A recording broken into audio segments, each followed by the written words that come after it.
What is going on, my beautiful people that clicked on to this video? If you are new here, let me know in the comment section. If you are returning, let me know in the comment section. Salute to all my OG subscribers, man. Here in my basement, you know what I mean, just hitting some abs on my ab lounge, just finished a little bit of cardio. I will have a video for you guys tonight. Gonna be hitting some chest, man. We want to continue to grow this chest. Probably gonna hit some chest and quads, something like that. Chest and quads, or chest and biceps. I haven't figured out, but I know I'm gonna be hitting chest. That's gonna be the main part I want to focus on, main body part. But I want to quickly talk to you guys about Nick's strength and power, man. I used to be an avid watcher of his videos. I haven't watched his videos really consistently in a good like 6 months, just because bodybuilding has gotten watered down. Besides Andrew Jack and Wesley Vizards, I don't really care about anybody else, to be honest with you. But I was like, let me check this dude out, because Andrew Jack has been pretty quiet. He hasn't posted really on his channel much. I think just yesterday I seen him return doing some legs, but besides that, I haven't heard much from him. So I was like, is Nick talking about him? And I didn't really see too much in the first few recent videos, but I ended up clicking on a video because I saw Breon Ansley in the thumbnail, and I messed with Breon. I really do like Breon, so I want to see what was he talking about him. But he ended up talking about Michael the Bull first before Breon. This what really didn't sit right with me and make me really dislike Nick. See him as a snitch, see him as a cornball, and see him as an IFBB meat rider, as somebody who doesn't even work or is employed from IFBB as far as I know.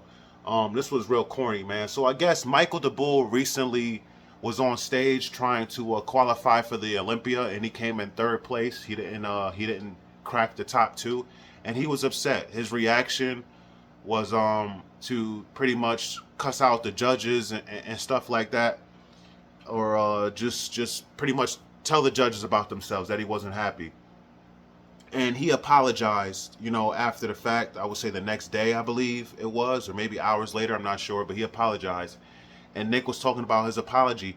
But what didn't sit right with me is that Nick actually went to the code of conduct and IFBB, their code of conduct in their handbook, I guess. And he actually said, should there be any consequences for his actions? Then he went and brought up what Martin Fitzwater did.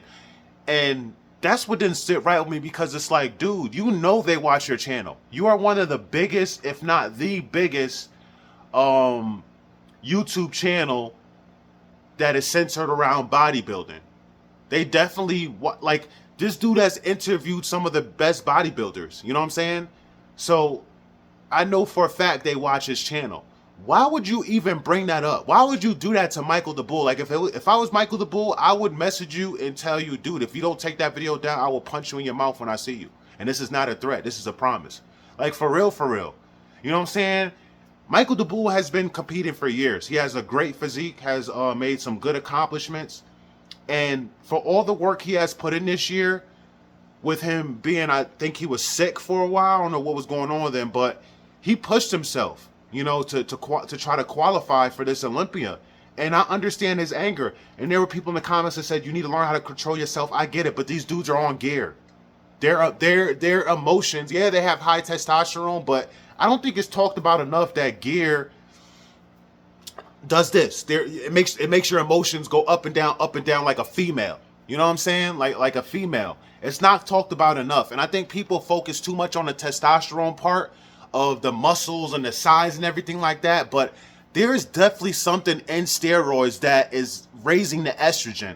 I honestly think that, depending on the levels, I feel like when you take steroids, I feel like your testosterone is right here, your estrogen is like very close. I'm sorry, man, because the way Martin acted was worse than Michael the Bull, in my opinion. He actually threatened to hit one of the dudes that does content around bodybuilding.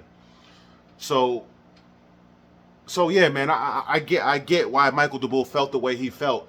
And it was just crazy to me that Nick really more than once, because you know Nick strength and repeat himself, kept saying, man, should there be any consequences? Should there be any consequences? Should he be punished? As well as Martin Fitzwater. Like, what are you doing, bro? This man apologized not once but twice. He wrote an apology on social media, and he did a video. There is no need for you to try to put it in somebody's head over at IFBB. Yeah, Nick, they may watch it and say, you know what, Nick is right. We do need to punish Michael the Bull, make an example out of him so this doesn't happen again. Because what if a bodybuilder actually gets physical? We can't have this happening because of your video. That is extremely corny. That's some snitch stuff. That is lame.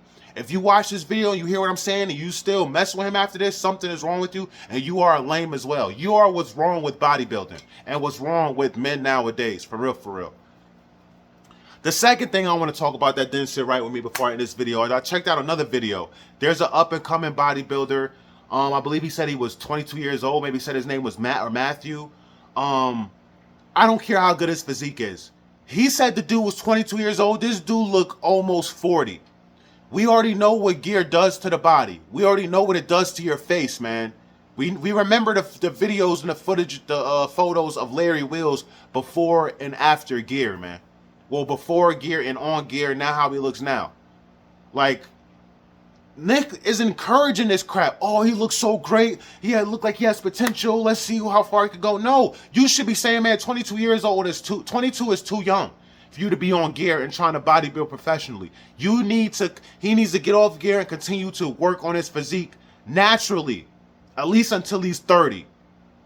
You know, I don't care who did it before, C-Bum, I don't care how old they were, bro. 22 years old to be on gear and look like that at that size, and you're already aging yourself by a good 10, 15 years, bro, that's extremely unhealthy. I just seen Greg Doucette talk about another dude that we lost in the bodybuilding world that died.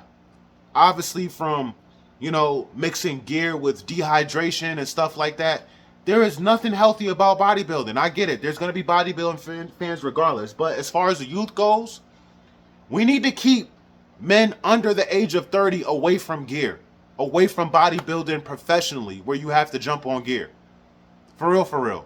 The fact that Nick is encouraging this crap is disgusting after all the deaths we've seen within bodybuilding. So yeah, man, I'm not rocking with Nick. It makes me glad that I stopped watching his content. It makes me glad that I no longer subscribe to him.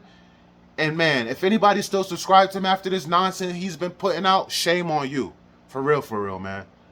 But yeah, let me know how y'all feel in the comment section, man. And I will see you guys later on tonight when I drop my shoulders and quads or shoulders and bicep video. And I'm more than likely going to do it here at home because I've been reading the comments. And a lot of people like the at-home workout videos, man. So I'm more than likely be doing that here at home. We'll see how we feel after work. But I think it's best to do it at home where I can take my time and not be rushed. All right, guys. I'll see y'all later. Peace and love.